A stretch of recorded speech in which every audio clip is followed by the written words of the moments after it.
This is the Biz News Podcast, one-on-one conversations with experts in business and personal development. Our guest is Patrick Burke, who has advised more than 200 successful startups, mergers and acquisitions, and other business deals. He's seen a lot in all of that, a lot of mistakes. He joins us to talk about the biggest mistakes that would-be business owners are making.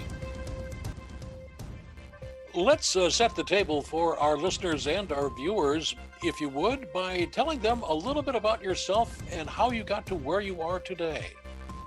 Well, I started off as an educationally confused college graduate in that I was an accounting major undergrad, and but I knew I was going to law school, and I went to law school and fully expected to practice law, but then I got an offer from an accounting firm to do tax work, and thus began my career as a CPA. So I took the CPA exam after law school, which was really a poor idea because it's much better to take that test after you've just taken the course. But oh well, that's water under the bridge at this point. I mostly work with family businesses, and a lot of them are startups. A few now are into the second, third generation, so we're going through some succession plan issues.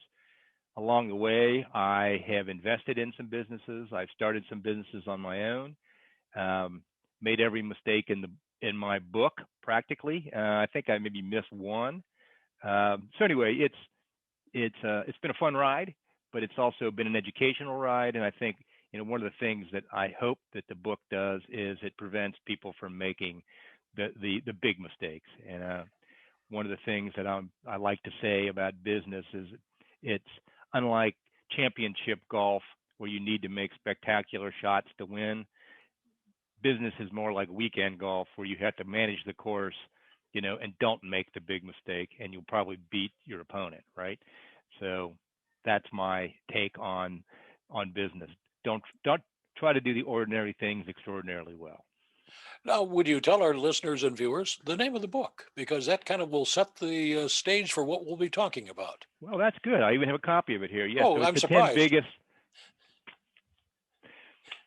10 biggest mistakes, biggest business mistakes, and how to avoid them. So I take the reader through a sort of a journey with an entrepreneur, and I start off with the end, that it's the day he's selling his business, and he's looking back on his career and saying, how did I get to where I'm going to today, when there's going to be an ACH of a sizable amount going into my account?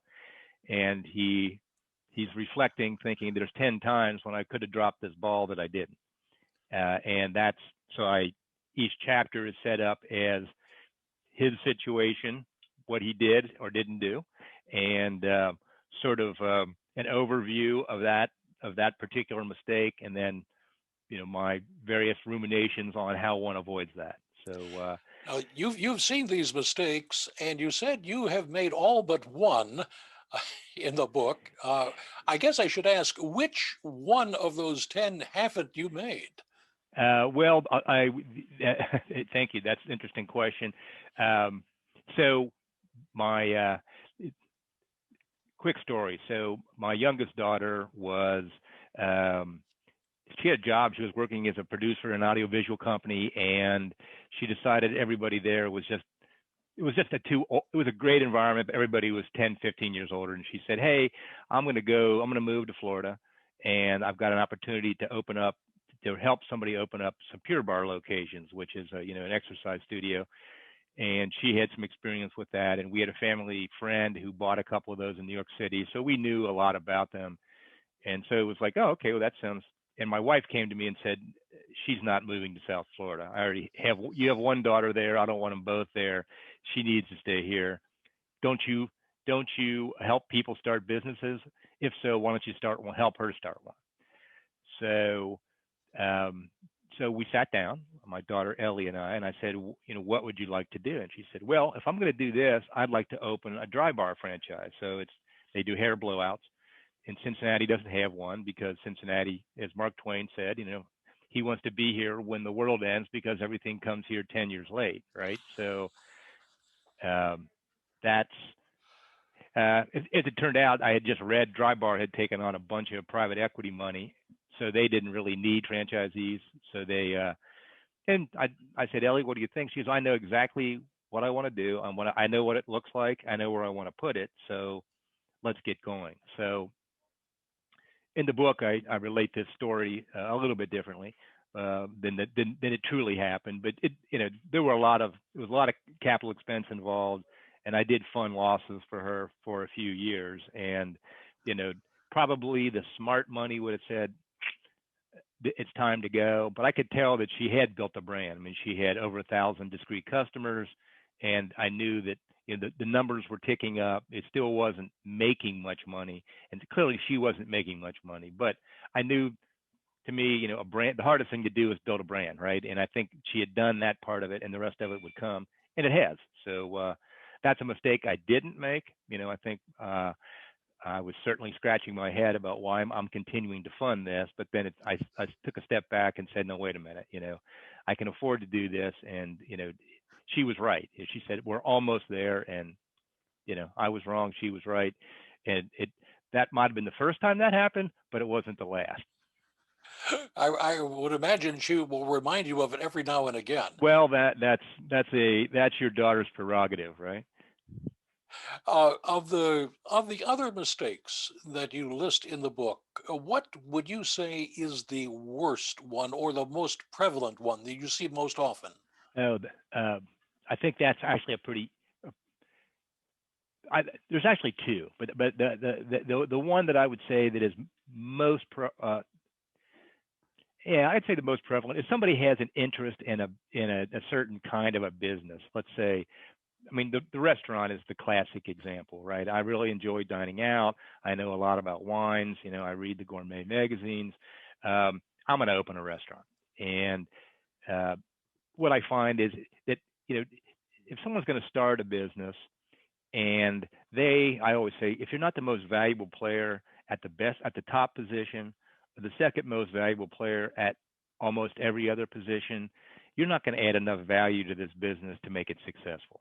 And too many people think, well, I can, I've been good at, I'm a good accountant, or I'm a good dentist, or I was a good businessman with Procter and Gamble, and I can go out. And it's like, well, it takes something beyond that. And particularly, I'd say most businesses, if it's a small business, it's a personality cult to begin with.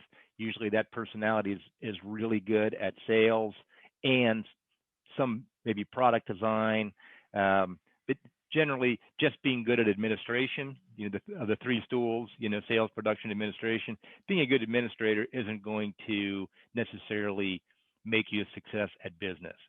I would have the only caveat I would have to that is unless it's a franchise, in which case in a franchise situation, I look at that and say the hardest thing for a business to develop, as I mentioned earlier, is a brand. And of course, a brand is a sustainable advantage. And if you're buying a Little Caesars or a Wendy's, they've already established a brand, and they continue to their continued research, and like Wendy's just added breakfast, right? So I happen to know that was a long time coming. They did a lot of research, and they're killing it. It's sales across all franchisees are up 7-8%. So they're already doing that for you. So you don't have to be the special idea person. You have to follow the rules. Have your capital ready, but it's all about being a good and compliant franchisee, if you will. The other mistake I see is partnering up with people that you don't need to partner up with. And actually, I wrote a whole book about that called "There Is No Us in Business," and of course, there is us in business. But I don't know, for whatever reason, you have these extremely lone wolf type people, and it comes time to start a business, and it's like, well, I'm going to bring my friend Jim in, and he's going to be 50-50, and it's like, no, I mean, the gold standard, as far as I'm concerned, is only bring someone into a business if you absolutely need that skill. You can't buy it with dollars. You can only buy it with equity.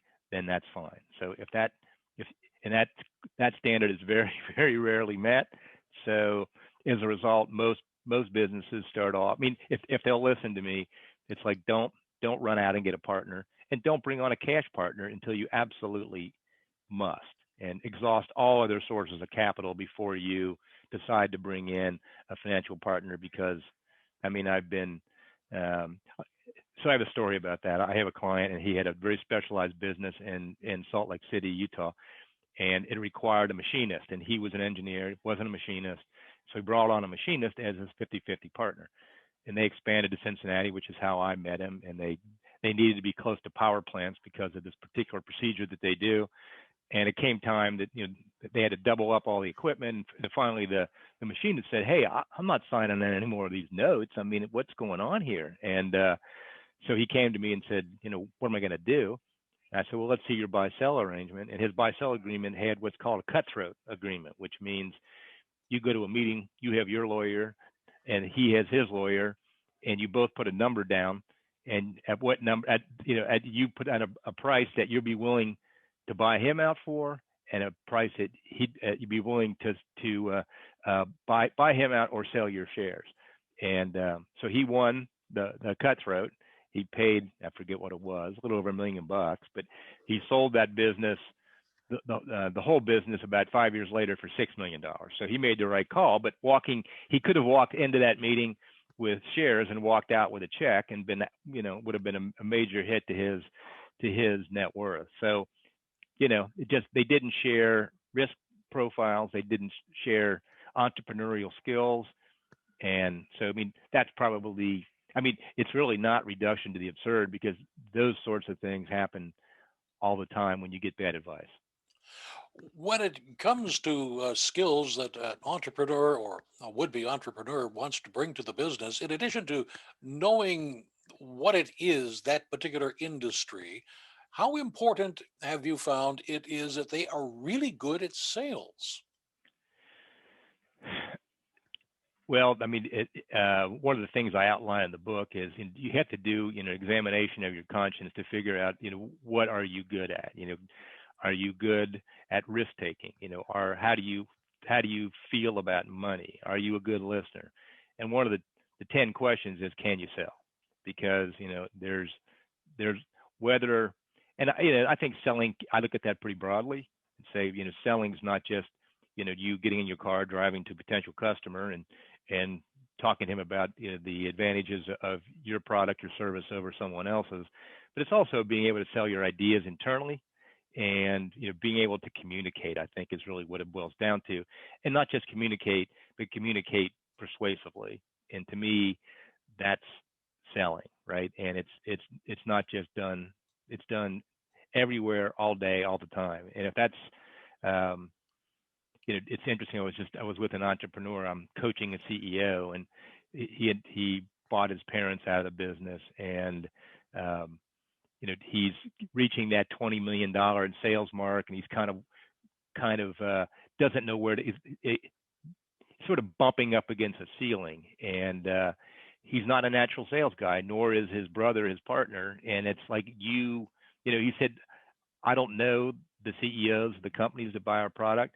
I don't want to know them." So it's like, okay, so I don't. It's like, well, Steve, you really can't do that. I mean, somebody in your organization at the C level has to have a some sort of a relationship with your customer at the C level, or you become commoditized over time. And you want to. And I just got off the phone with a client of mine who's in the midst of $50 million companies, in the midst of selling his half to his sons, and if his relationship here was with not me, but somebody who was, with all due respect, 30, 35 years old, the call about how to engineer the sale to his children, he wouldn't make it here. He'd go somewhere else, right? So it's good to have a relationship, sort of CEO to CEO. I suspect much of this book you just kind of flew off your fingertips as you were writing it because of all the experience you've had. But what, as you put it down onto your cathode ray tube or whatever it might be, flat screen, I guess these days, what surprised you as it was flowing out of your mind?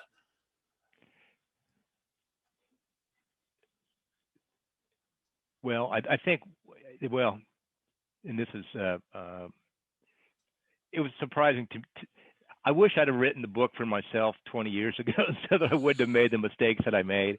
And particularly with respect to the first thing we discuss is adding some particular talent or, vision to a product. And this was probably 25 years ago, and I had an opportunity to buy into a rent-to-own business.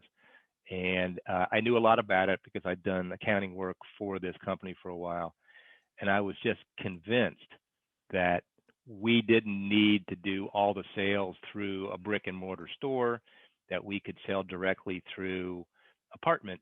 We had other client in town who had several hundred apartment units. And I thought, clearly we can sell these directly to, this was the right demographic, it was the rent to own customer. And I was just 100% wrong. The individual that is the resident manager at a nice apartment complex is a resident manager at an apartment complex because that's what he's able to do. He can't, or she can't also be an agent for a rent and own store, because if they could do two different things just as well as one thing, they wouldn't be doing the one thing they're doing. So I was absolutely mistaken, and it took us 4 or 5 years to get ourselves out of that sticky wicket. So I guess what I would say when you start putting all this down, I just had a conversation yesterday. We're going through a succession planning with a CEO, and I had the person who's taking over the job, and she was talking to the CEO, and he said, I need to start writing down all the things I know. And I said, that's what my books are for me. It's like I don't even know I know this stuff, and you start writing, it's like, oh yeah, now here's the situation I know I can add value to. So if that's helpful. Now, what's been the reaction to this latest book? Good. I mean, my publisher said it was the best one I'd written. This is my 4th book. I think I think people can relate to it because, particularly, I think there's a lot of baby boomers now that are out there thinking about what's next, and going through a journey with somebody who is on the verge of selling their company. I should say, the first book I wrote was called Exit Velocity, and it was about an entrepreneur starting up his own business. And this is the same entrepreneur selling it. So I followed that person through. So it's good response. We've had a number of requests for articles, so that's been good. I got a really good review on Goodreads this week, so an A-. I thought that was good. So it's and I have a lot of friends and fellow executives that have read it, and it's like, A, it sounds like you, which I think is good, and B, I saw a lot of things in there, a lot of mistakes that you prevented me from making because you'd already seen somebody else. So that's heartening as well. Is there another book in the line?